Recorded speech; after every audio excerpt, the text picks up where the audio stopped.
Deux Rois, chapitre 3.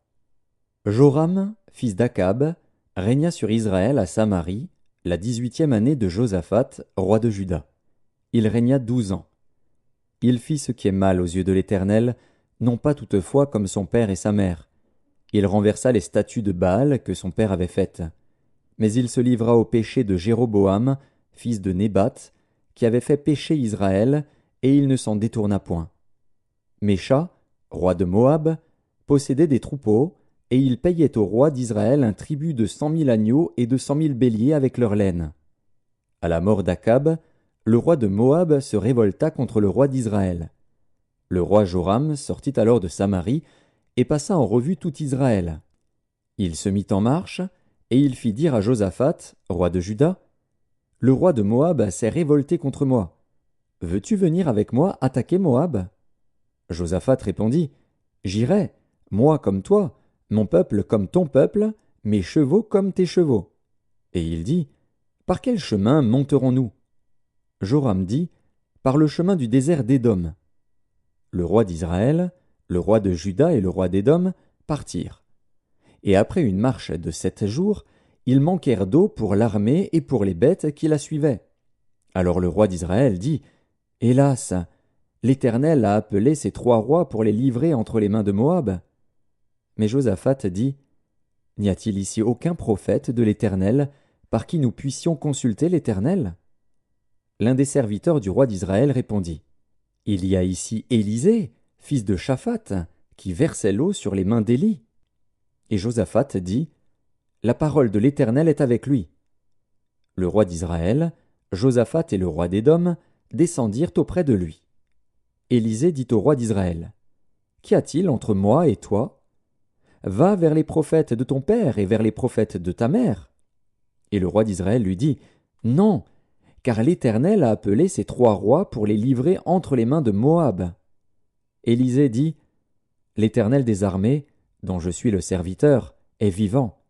Si je n'avais égard à Josaphat, roi de Juda, je ne ferais aucune attention à toi et je ne te regarderais pas. Maintenant, amenez-moi un joueur de harpe. » Et comme le joueur de harpe jouait, la main de l'Éternel fut sur Élisée. Et il dit, « Ainsi parle l'Éternel. Faites dans cette vallée des fosses. Car ainsi parle l'Éternel, vous n'apercevrez point de vent et vous ne verrez point de pluie, et cette vallée se remplira d'eau, et vous boirez, vous, vos troupeaux et votre bétail. Mais cela est peu de chose aux yeux de l'Éternel. Il livrera Moab entre vos mains. Vous frapperez toutes les villes fortes et toutes les villes d'élite, vous abattrez tous les bons arbres, vous boucherez toutes les sources d'eau, et vous ruinerez avec des pierres tous les meilleurs champs. Or le matin, au moment de la présentation de l'offrande, voici, l'eau arriva du chemin d'Édom, et le pays fut rempli d'eau. Cependant, tous les Moabites ayant appris que les rois montaient pour les attaquer, on convoqua tous ceux en âge de porter les armes et même au-dessus, et ils se tinrent sur la frontière. Ils se levèrent de bon matin, et quand le soleil brilla sur les eaux, les Moabites virent en face d'eux les eaux rouges comme du sang. Ils dirent, « C'est du sang !» Les rois ont tiré l'épée entre eux, ils se sont frappés les uns les autres. Maintenant, Moabites, au pillage ! Et ils marchèrent contre le camp d'Israël. Mais Israël se leva et frappa Moab, qui prit la fuite devant eux.